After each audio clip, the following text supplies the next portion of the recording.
यो देवेभ्यो आदपति यो देवानां पुरोहितः पूर्वो यो देवेभ्यो जातो नमो रुद्राय ब्रह्मणे रुचं ब्रह्मं जनयन्तु देवा अग्रे तद्ब्रुवन् यस्त्वैवं विद्या च देवा सन्वसे।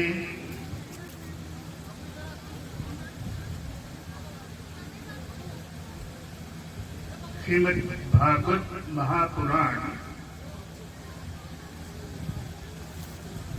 प्रस्थान त्रयम में सांप्रतिक रूप से तीन सांप्रतिक दृष्टि से तीन त्रयम है।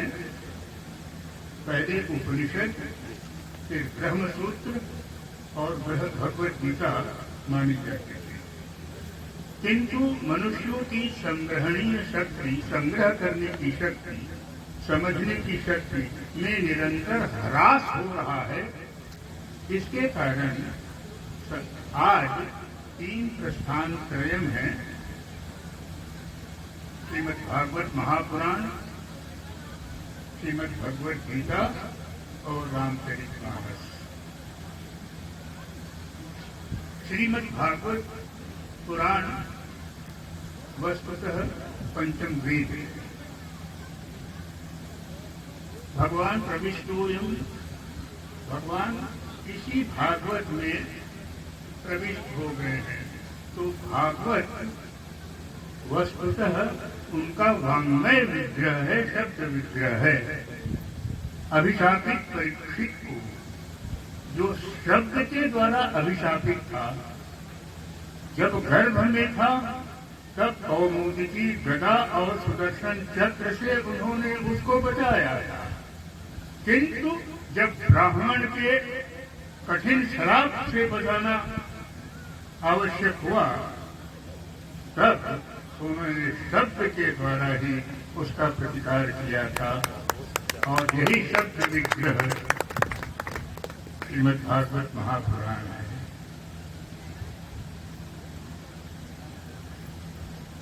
भागवतावर्णवम, भागवत में ही उन्होंने प्रवेश किया है। तो श्रीमद् भागवत महापुराण वस्तुतः यदि हम गीता को जीवन का व्याकरण समझ लें तो श्रीमद् भागवत महापुराण को हम महाकाव्य समझ सकते हैं, जीवन का संगीत समझ सकते हैं।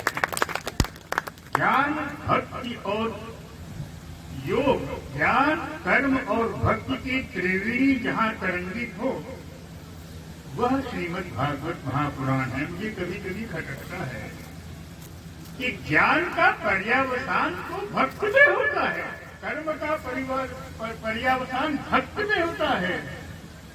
भगवान ने गीता में अंत में क्या कहा है? सर्वदा, यही तो कहा है। तो इसलिए श्रीमद् भागवत महापुराण ऐसी दिव्य कृति है जो प्रकारांतर से वेदों के, उपनिषदों के और पुराणों के सार को ही प्रस्तुत करती है।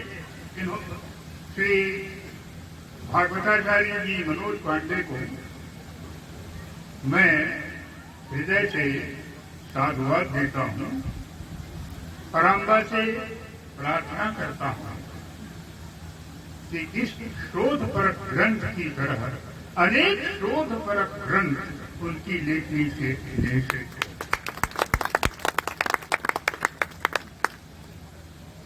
वस्तुतः पढ़ना, विश्लेषण करना तो स्वाभाविक है, किंतु errors like stars on the surface flow, he who searches for pearls must guide below. जिन ढूंढा जिन पाया गहरे पानी पे। 14 रत्नों के बारे में कल मुझे इस ग्रंथ को देखने का शुभ अवसर मिला और मेरी रात गुजर गई, मुझे पता नहीं चला। होकर एक पेड़ जब पढ़े तो मुझे ऐसे लगी कि 66 पेज तक के तो आख्यान हर समझ में आ जाएगी, लेकिन 66 पेज के बाद 65 पेज तक के 66 पेज से 103 पेज तक के केवल शोधे केवल शोधे। क्या बात है। इधर जो भागवत में रिसर्च करत है ते मन पर एक अमूल्य कृति है। जीवन व्यवस्थित करना है तो अनुशासन में बांधे पड़े। जीवन छंदोबद्ध करना है तो भागवत पुराण में जा क्या बात। भगवत कृपा से ही प्रेरणा होते। मैं तो ये समझता कि भगवान जो कुछ करे थे तो उनमें हमार कल्याण छिपे है। हमन नहीं जानन, हमन तो वर्तमान में देखा था वो तो हमार अतीत और भविष्य लगाना थे। तो वो जो करे थे तब कल्याण के लिए करे थे। जीवन में आज अधिक परिवर्तन 2-3 साल में हो गए है। संबंध में मनुष्य मन में अधिक परिवर्तन हो गए है कि प्रकृति के नियम के प्रतिकूल प्रकृति है काय भगवान के अलिखित विधान है।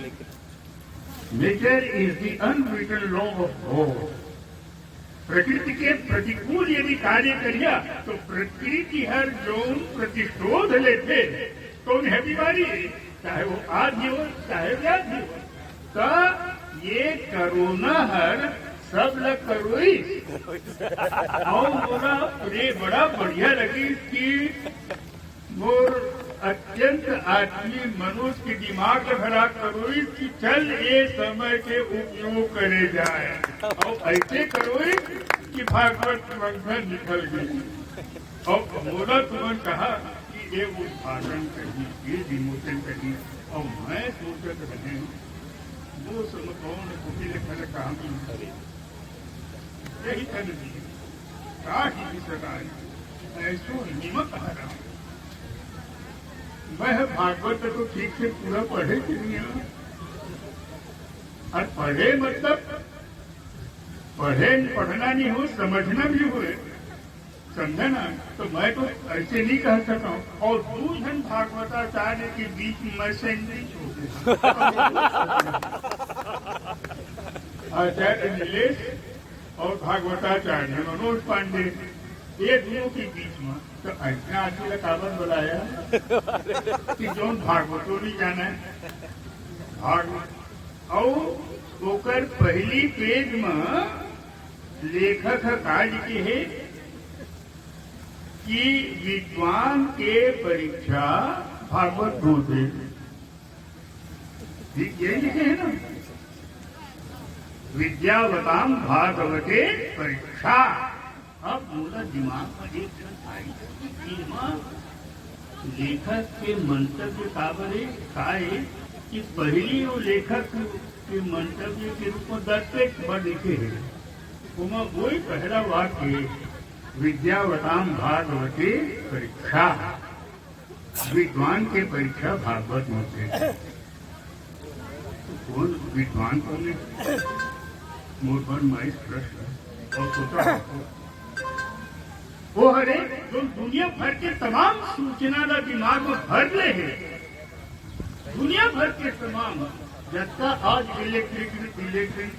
इलेक्ट्रॉनिक गैजेट है वो मन के तमाम चीज अत्ताकन है जेकर कोई सीमा नहीं है वो मतलब सब भर ले है। ऊपर भागवत मंथन हर एक उद्देश्य का है आत्म मंथन करने के लिए यह प्रेरित करता है। आज आपसे मैं परिचित हूं, आपसे परिचित हूं। क्या मैं अपने आप से परिचित हूं?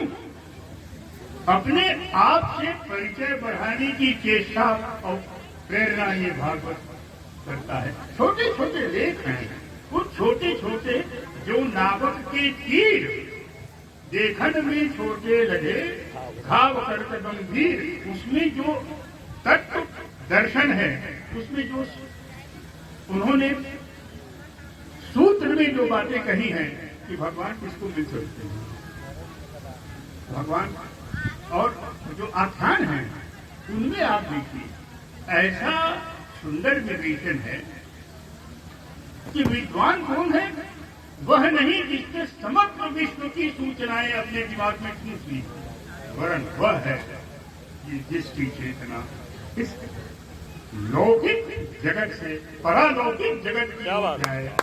अभी आचार्य नीलेश ने कहा जिस बात को उसको संपुष्टि करते हुए मैं कहना चाहता हूँ कि आखिर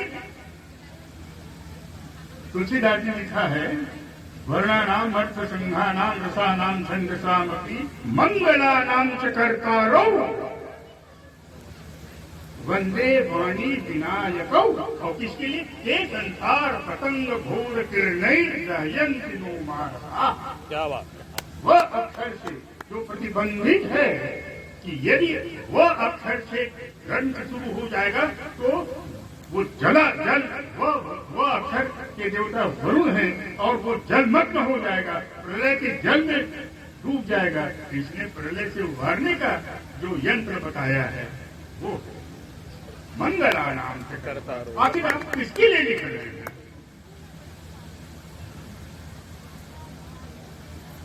अभी एक थोड़ा सा मैं आपको अपनी बात कहने के पहले भागवत को समझने के लिए जो दीक्षा चाहिए उस पर आपने को दीक्षा दिया। भागवत को समझने के लिए, पढ़ने के लिए और जो जीवन दृष्टि भागवत देती, भागवत महापुराण देता है, उसके बारे में थोड़ी सी चर्चा हो जाए। देखिए, संसार सत्य नहीं है और जो सत्य है और संसार सत्य नहीं है, सपना है। उस सपने को हमने अपना बना लिया है, उस सपने को हमने अपना बना लिया है और जो अपना है वो हमारे लिए सपना हो गया। तो ये अपना जो है, जो हमारे साथ जिसका संबंध हमारे जन्म के पूर्व था, अभी भी है और जन्म के बाद भी रहेगा, वो हमारा सही लक्ष्य होना चाहिए। इसीलिए भाग्यवान कौन है, इस पर उन्होंने चिंतन किया है। देखिए, भगवान की प्रत्यक्ष वाङ्मय मूर्ति है, शब्द मूर्ति है, तो शब्द मूर्ति को यदि हमने ठीक से श्रवण किया तो सुनने से ही मुक्ति हो जाएगी, जैसे परीक्षित की हुई। इसका मनन किया, मनन शब्द देखिए, मन न, जिसमें हमारे मन का प्रवेश न हो वो मनन है। ब्रह्मविंदु उपनिषद के द्वितीय मंत्र में कहा गया है, मन एव मनुष्याणाम कारणम बंध मोक्षयोः बंधाय विषयासक्तम मुक्ते निर्विषयम स्मृतम। मन हमको बांधता है और मन ही हमको मुक्त करता है। The mind is in its own place and in itself can make heaven of a hell of heaven. Milton ने कहा है पैराडाइज लॉस्ट। तो मन को कैसे अनुशासित करें, कैसे? देखिए, मन में हमारे ये जितने काम, क्रोध, मद, मोह, लोभ आदि है, ये सब ऊर्जाएं हैं। ऊर्जा का विनाश नहीं होता, ऊर्जा का विनाश नहीं होता, ऊर्जा का मार्गांतरीकरण होना चाहिए। जब दिल विगलित हो जाता है तब वह कैसे जम सकता है, धारा को मोड़ भले ही लो पर वेद कहाँ थम सकता है। उसको होगा तो जो दृष्टि श्रीमद् भागवत महापुराण देती है और उसको संप्रेषित करने के लिए किसको बुला लिया है आपने? क्वाहम मंदमती त्वेदम मंथनम क्षीरवारिधे। इस क्षीरवारिधि को का मंथन करूं मैं,